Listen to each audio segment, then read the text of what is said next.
ख्रिस्त में प्रिय विश्वासियों, आप सबको जय यीशु और नव वर्ष की ढेर सारी शुभकामनाएं। आज यह बड़ा ही खुशी का दिन है कि हम एक बार पुनः 1 जनवरी 2021 एक नए वर्ष का स्वागत बड़ी खुशी के साथ कर रहे हैं। आप में से बहुत लोगों ने रात को जागकर इसका स्वागत किया होगा, खुशी मनाई होगी, केक काटा होगा, एक दूसरे को संदेश भेजा होगा और तरह तरह के रूपों में आपने नव वर्ष का स्वागत किया है। और आज जब हम इस सुबह की बेला में एक साथ बैठे हैं तो मैं आपके सामने 3 बातों को रखना चाहता हूं कि हमारे लिए क्यों यह आनंद का विषय है 1 जनवरी 2021। सर्वप्रथम माता कलीसिया आज माता मरियम के ईश माता होने का त्योहार मनाती है। दूसरा, यह वर्ल्ड डे ऑफ पीस भी है, विश्व शांति का यह दिवस है। तीसरा, हम सबको पता है ये नव वर्ष है, हम उसके बारे में भी मैं आपके साथ कुछ संदेश व्यक्त करना चाहता हूँ। सर्वप्रथम माता मरियम के ईश माता होना, हमें पता है कि कुछ दिन पहले ही हमने 25 दिसंबर को माता मरियम के द्वारा जन्म लिए प्रभु यीशु का हमने त्योहार मनाया था। प्रभु यीशु स्वयं ईश्वर थे और उन्होंने हमारे बीच में अवतार लेकर हमारे उद्धार के लिए माँ मरियम के द्वारा उन्होंने जन्म लिया, अर्थात माँ मरियम ईश माता बन जाती है, हालांकि उसको चुना जाता है। तो इसलिए बहुत सारे लोगों का हमारे ही कलीसिया में ये सवाल जवाब करते हैं कि हम माता मरियम की पूजा क्यों करते हैं, हम उनकी मूर्ति के सामने मोमबत्ती क्यों जलाते हैं। हम माँ मरियम की बिल्कुल भी पूजा आराधना नहीं करते हैं। हम माँ मरियम को ईश माता होने का वो आदर देते हैं, सम्मान देते हैं, एक दर्जा देते हैं, वो समझना है। इसलिए हमें माँ को ईश माता मानना जरूरी है, क्योंकि ये माता कलीसिया का भी विश्वास है, ऐसा मानना है। 431 में फर्स्ट काउंसिल ऑफ एफेसुस जब हुई थी तो बहुत सारे हमारे माता कलीसिया के बड़े बड़े विख्यात जो लेखक हैं, पढ़े लिखे फादर्स हैं, बिशप थे, कार्डिनल्स थे, वो सब मिलकर इन्होंने इस पर भी सवाल जवाब किया कि कैसे माँ मरियम ईश माता हो सकती है। मगर सबके विचारधाराओं को समाहित करते हुए एक साथ लाकर यह विश्वास किया गया और यह पूरे माता कलीसिया को पत्र के द्वारा घोषित किया गया कि माता मरियम ईश माता है, जिसे यूनानी भाषा में थियोटोकोस कहते हैं। तो आज माता कलीसिया माता मरियम के ईश माता होने का त्योहार मनाती है। माँ मरियम के जीवन से मैं आपके सामने कुछ गुणों को रखना चाहता हूँ कि जिससे हम जैसे 1 जनवरी 2021 का स्वागत किए हैं, हर दिन इन गुणों का हम पालन करें और माँ मरियम के समान बनने की थोड़ी सी कोशिश करें। जो सर्वप्रथम माँ मरियम का गुण है वो है विनम्रता। माँ मरियम के अंदर बचपन से ही विनम्रता कूट कूट कर भरी हुई थी, इसलिए प्रभु ईश्वर उन्हें चुन लेते हैं, क्योंकि बाइबल में लिखा है गॉड लव्स हम्बल हार्ट। प्रभु विनम्र हृदयों को लोगों को प्यार करता है। इसलिए प्रभु ईश्वर ने माता मरियम की विनम्रता को देखा और उन्हें ईश माता बनने के लिए चुन लिया। हमें भी वही करना है, अपने जीवन में विनम्रता का भाव लाएं, जिससे परिवार में शांति बनी रहे, समाज में शांति बनी रहे, हमारे देश में पूरे विश्व में शांति बनी रहे। दूसरा जो माता मरियम का गुण है, सेवा शुश्रूषा। हम जानते हैं जैसे ही स्वर्गदूत गैब्रियल ने माँ मरियम को संदेश दिया, उन्होंने कहा कि आपकी कुटुंबनी एलिजाबेथ गर्भ है उनका, तब उन्होंने क्या किया, तुरंत वे उठी और वे अपनी कुटुंबनी एलिजाबेथ से भेंट करने जाती हैं और उनके वहाँ पर बैठकर उनकी सेवा करती हैं। उनकी गर्भावस्था में एलिजाबेथ की वे सेवा करती हैं और ये सेवा भाव माँ मरियम के जीवन में अंत तक बना रहा। हालांकि हम देखते हैं जब एक शादी हुई वहाँ पे काना नगर में, वहाँ पर भी माँ मरियम ने सेवा शुश्रूषा का भाव प्रकट किया, प्रभु यीशु से प्रार्थना करते कि इनकी मदद करो। एक सेवा भाव हमेशा माँ मरियम के जीवन में दर्शाया गया है। इसलिए हमें क्या करना है, अपने जीवन में भी, परिवार में बच्चों को अपनी माता पिता के प्रति बुजुर्गों के प्रति, और जब जहाँ आप काम करते हैं, समाज में रहते हैं, एक दूसरे के प्रति सेवा भाव व्यक्त करेंगे तो हम माँ मरियम के गुणों को अपने जीवन में धारण करते हैं। तीसरा जो माँ मरियम का गुण है, उदारता। माँ मरियम के अंदर उदारता कण कण में, उसके जीवन के हर क्षण में हमें दिखाई देती है। माँ मरियम के दिल में बहुत उदारता थी और वह दूसरों की सेवा के लिए उन प्रार्थना करती हैं। और हम आज देखते हैं माँ मरियम ने बहुत सारी जगहों पर दर्शन दिए हैं और अपनी उदारता को प्रकट किया है। हमें पल पल बचाने के लिए माँ मरियम प्रकट होती हैं, दर्शन देती हैं और अपनी उदारता को प्रकट करती हैं। हमें भी वही करना है कि जहाँ जहाँ हम जाते हैं, जिसके पास रहते हैं, उदारता से देना है। जो कुछ भी हमारे पास है उसमें से कुछ दूसरों को दें, उनकी मदद करें। एक उदारता का गुण को हम प्रकट करें और माँ मरियम के समान बनने की कोशिश करें। अगला गुण जो है दयालुता। माँ मरियम के अंदर दयालुता बहुत कण कण में उसके जीवन में दर्शाई गई है। माँ मरियम के अंदर दयालुता बहुत थी। बहुत सारे ऐसे उदाहरण हैं माँ मरियम के दयालुता की। उसके बाद है आज्ञाकारिता। माँ मरियम के अंदर आज्ञाकारिता का जीवन हम शुरू से अंत तक देखते हैं। उन्होंने ईश्वर की इच्छा पूरी होने के लिए क्या कहा? तेरा कथन मुझ में पूरा हो जाए। प्रिय भाई बहनों, यही हमें करना है, आज्ञाकारिता। बच्चों को अपने माता पिता की आज्ञा का पालन करना है, बड़ों को भी पालन करना है। हमारे देश में बहुत संविधान है, हमें नागरिक होने का गर्व है। हमारे देश के प्रति जो हमारे कर्तव्य हैं उनके प्रति हमें आज्ञाकारिता प्रकट करना है। जहाँ आप काम करते हैं वहाँ पर भी आपको आज्ञाकारिता का जीवन व्यक्त करना है, जिससे हम माँ मरियम के समान बन पाए, उनके गुणों को अपने जीवन में धारण करने के लिए सक्षम हो पाए। उसके बाद है पवित्रता का जीवन। माँ मरियम का जीवन पवित्रता से भरा हुआ है। प्रिय भाई बहनों, आज ये 21वीं शताब्दी हम देखते हैं तरह तरह की चीज़ें समाज में हो रही हैं जो कभी हमने नहीं सुना था। बुजुर्ग माता पिता कभी कभी बैठेंगे, उनके पास आपको बताएंगे ये आज जो घिनौने अपराध हमारे समाज में हो रहे हैं उनके समय में कभी सुनने को नहीं मिलते थे।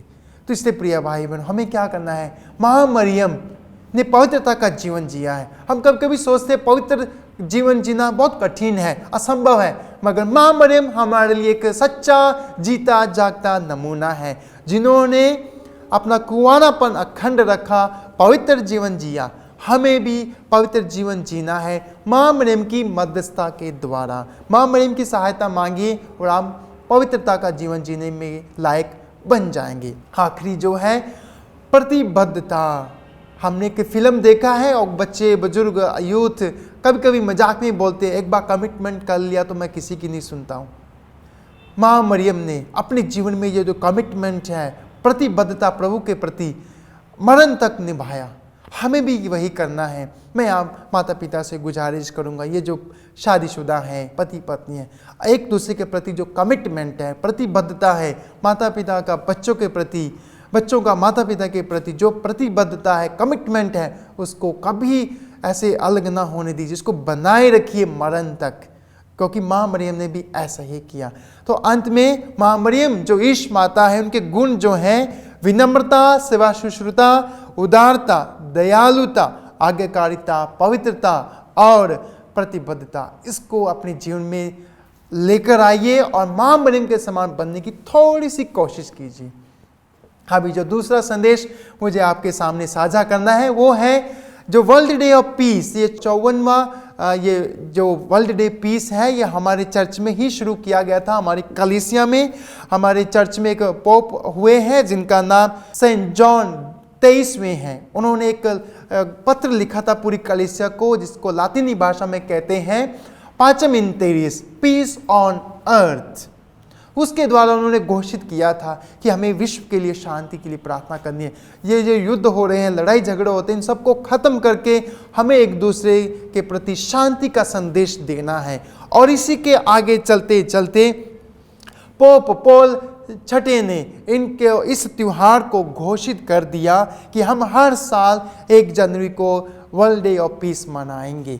तो यही आज हम जब ये शांति का त्योहार मनाते हैं, व्हाट इज पीस? शांति क्या है? कोई सोचता है कि peace is the absence of war, fight, quarrels. शांति कोई युद्ध, लड़ाई झगड़ा ये समाप्त होने का अर्थ नहीं है। वास्तव में पीस क्या है? Peace is presence of justice, love, concern, peace, love, reconciliation. Peace का, शांति का अर्थ है जहां न्याय है, प्रेम है, मिलनसारी है, वहीं शांति है। ये शांति ये नहीं है कि जहाँ युद्ध नहीं है, लड़ाई झगड़ा नहीं। जिस घर में, जिस परिवार में, जिस समाज में न्याय है, प्रेम है, मिलनसारी है, वहीं पर शांति है। तो आज हमें यह भी प्रण लेना है कि हम एक दूसरे के साथ शांति बनाए रखें, परिवार में, समाज में, जहाँ काम करते हैं और जहाँ भी हम रहते हैं, प्लीज़ शांति बनाए रखें, क्योंकि हमारे बीच में शांति के राजकुमार ने 25 दिसंबर को जो हमने त्यौहार, जन्मदिन मनाया, वो हमारे साथ है। शांति का राजकुमार यीशु हमारे साथ है। तो हमें भी प्रभु यीशु जो हमारे राजा है, उसकी सच्ची प्रजा बनते हुए शांति का संदेश एक दूसरे को देना है। तीसरा जो संदेश मैं आपके साथ साझा करना चाहता हूँ, नव वर्ष का है। हम हर साल नया साल मनाते हैं, बहुत सारे रेजोल्यूशन लेते हैं। मैं आपके साथ कुछ 10 बातें रखना चाहता हूँ। पोप फ्रांसिस ने हमारे साथ साझा किया है, उनके विचारों के साथ मैं अपने विचार भी साझा करना चाहता हूँ। नव वर्ष पूरा साल हम कैसे मनाएंगे? पहला कदम हम जो उठा सकते हैं, रेजोल्यूशन ले सकते हैं, वो ये हो सकता है, take care of your spiritual life. हमें सबसे पहले अपने आध्यात्मिक जीवन की ओर ध्यान लगाना है कि मैं इस नव वर्ष में, पूरे साल में एक अपनी आध्यात्मिक जीवन को कैसे बनाए रख सकता हूँ। कभी कभी हम शिकायत करते हैं, मेरे पास टाइम नहीं है प्रार्थना करने के लिए। आप चलते चलते भी प्रार्थना कर सकते हैं। मैं ऑटो में बैठता हूँ, मोटरसाइकिल चलाता हूँ, गाड़ी चलाता हूँ, पैदल जब जाता हूँ गांव में, तो मैं मन ही मन प्रार्थना करते हुए जाता हूँ। तो आप भी वैसा कर सकते हैं। घर से निकलते हुए रास्ते में जो गेम खेलते हो वो सब छोड़िए, व्हाट्सएप यूज़ करना बंद करिए। काम कर जाते समय आप उसमें प्रभु को धन्यवाद दीजिए, प्रार्थना कीजिए, और प्रभु और आपकी जो आध्यात्मिक जीवन में उसमें आपकी वृद्धि होगी, प्रभु का आशीर्वाद बना रहेगा। Number 2, take care of your family life. प्रिय भाई बहनों, आज ये बहुत बड़ा जरूरी है कि हम अपने परिवार के जीवन के बारे में सोचें। आजकल परिवार टूट रहे हैं। हमने देखते हैं, दिन प्रतिदिन सुनते हैं, शादियां होती हैं। एक शादी हुई थी, 3 मिनट के अंदर डिवोर्स हो गया था। मैं कोई अतिशोक्ति नहीं कर रहा हूँ, ये न्यूज़पेपर में आया था, पढ़ सकते हैं कि 3 मिनट के अंदर अंदर शादी भंग हो गई। तो मैं आपसे अनुरोध करूंगा कि आप सब माता कलीसिया के अंग हैं, प्रभु यीशु के शिष्य हैं, माता मरियम के आप भक्त हैं, इसलिए आप अपने परिवार को बनाए रखिए। पवित्र परिवार की तरह अपने परिवार को आगे बढ़ाइए। बच्चों को सही मार्ग, सही शिक्षा देने की कष्ट करें। तीसरा, take care of your relationship with others. हमें अपनी जो रिश्तेदारी है, जो हमारे अच्छे संबंध हैं दूसरों के साथ, दोस्त होंगे, काम करते हैं जहाँ पे, वहाँ अपने दोस्त होंगे, उनके साथ एक सच्चा रिश्ता बनाए रखिए। गलत रिश्तों में मत पड़िए, क्योंकि प्रभु हमारे साथ है। उन्होंने पवित्र जीवन जिया, जैसे मैंने माँ मरियम के बारे में बताया, पवित्रता का जीवन जिया है। हमें भी वैसा ही सच्चा जीवन, सादगी भरा जीवन एक दूसरे के साथ जीना है। Number 4, take care of your words you speak. हमें अपने शब्दों पर ध्यान देना कि हम क्या बोलते हैं। बाइबल में लिखा है, याकूब अध्याय 3 में कहते हैं, ये जुबान जो है हमारी एक आग के समान है, ये किसी को भी जला के राख कर सकती है। तो हम जो भी बोलते हैं, हमें अपने इन जुबान पर काबू रखना है कि वही शब्द बोलें जो कल्याणकारी हो। किसी को अभिशाप मत दीजिए। जब भी बोलें, कल्याणकारी शब्दों का इस्तेमाल करें। Number 5, heal the wounds of heart with the oil of forgiveness. हमारे दिल में बहुत सारी चोटें होती हैं, बहुत सारे दुख तकलीफ होते हैं। किसी ने दुख दिया है, चोट पहुंचाई है, तो हमारे अंदर गुस्सा रहता है, क्रोध रहता है, ईर्ष्या द्वेष बना रहता है। मगर आज मैं आपसे अनुरोध करता हूँ पोप फ्रांसिस के साथ साथ कि आप इन सभी चोटों को, दुखों को, जो हर्ट फीलिंग्स हैं, उसको ऑयल ऑफ फॉरगिवनेस माफ़ कर दीजिए एक दूसरे को। क्योंकि माफ़ करेंगे तो प्रभु ने क्या कहा है, जब हम एक दूसरे को माफ़ करेंगे और हम माफ़ी पाएंगे तो स्वर्ग राज्य में 99 स्वर्गदूतों के बजाय हम पर प्रभु हर्षित होंगे, खुश होंगे और आनंद मनाया जाएगा। Number 6, take care of your decisions. हम हर दिन प्रतिदिन बहुत सारे निर्णय लेते हैं, कभी कभी गलत निर्णय ले लेते हैं। मैं आपसे ये अनुरोध करूंगा कि कभी भी भावुक होकर निर्णय मत लीजिए। When you are emotionally charged, do not take decisions. क्योंकि जब हम भावुक होकर निर्णय लेते हैं, बहुत सारे गलत निर्णय ले लेते हैं। गुस्सा आ गया, क्रोध आ गया, किसी ने कुछ कह दिया, तुरंत हम कुछ कर बैठते हैं और बाद में सिर पकड़ कर रोते हैं कि हमने गलत कदम उठाया। तो इसलिए जब भी कोई निर्णय लेना है, आप पहले शांत हो जाइए। बच्चे कुछ गलत करते हैं, माँ बाप को गुस्सा आता है, आप शांत हो जाइए, उसके बाद बच्चों को समझाइए, तब उनके दिलों में, दिमाग में, जहन में वो बातें चली जाएंगी। जब आप भी गुस्सा है, बच्चे भी गुस्से में हैं, कुछ नहीं होगा, बेकार के शब्द बेकार में चले जाएंगे। तो इसलिए आप अपने शब्दों का ध्यान रखिए जब भी बोलते। Number 7, take care of your work. जो भी आप काम करते हैं, घर में या ऑफिस में, जो भी कुछ काम करते हैं, उसमें क्या आपको करना चाहिए? पूरे दिल, मन, तन से ये काम करना चाहिए। कुछ भी आधा अधूरा काम मत करिए, पूरे दिल से करना है कि जिससे आपका बॉस भी खुश हो जाए। घर में काम करते हैं तो माँ बाप खुश हो जाएं, बच्चे खुश हो जाएं। तन मन से, दिल से काम करना है, पूरे पैशन के साथ, पूरी रिस्पॉन्सिबिलिटी के साथ, पूरी अकाउंटेबिलिटी के साथ, पूरे एंथुसियाज्म के साथ आपको काम करना है। जब ये करेंगे तो आपको प्रभु महिमान्वित करेगा। नंबर 8, गुस्से और शिकायत से परहेज करें।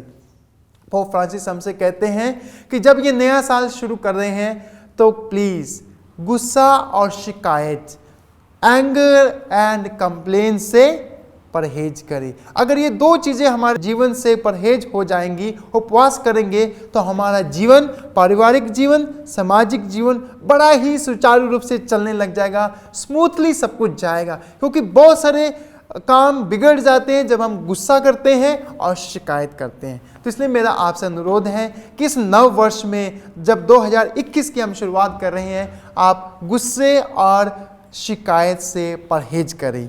नंबर 10 बहुत ज़रूरी है, at the end of the day, जब आप हर दिन समाप्त करेंगे, काउंट योर ब्लेसिंग्स। आप अपने पूरे दिन में जो प्रभु ने आशीर्वाद दिए हैं, अपने परिवार के साथ बैठिए और प्रभु को धन्यवाद दीजिए आशीर्वाद के लिए। जो भी आपको प्रभु ने दिया है, उसको लिए प्रभु को धन्यवाद दें। अंत में मैं आप सबको एक बार पुनः नव वर्ष की ढेर सारी शुभकामनाएं इन शब्दों के साथ देता हूँ। सज रही खुशियों की महफिल, सज रही खुशियों की महफिल, सज रहे खुशहाल, सलामत रहे आपकी जिंदगी, मुबारक हो आप सबको नया साल।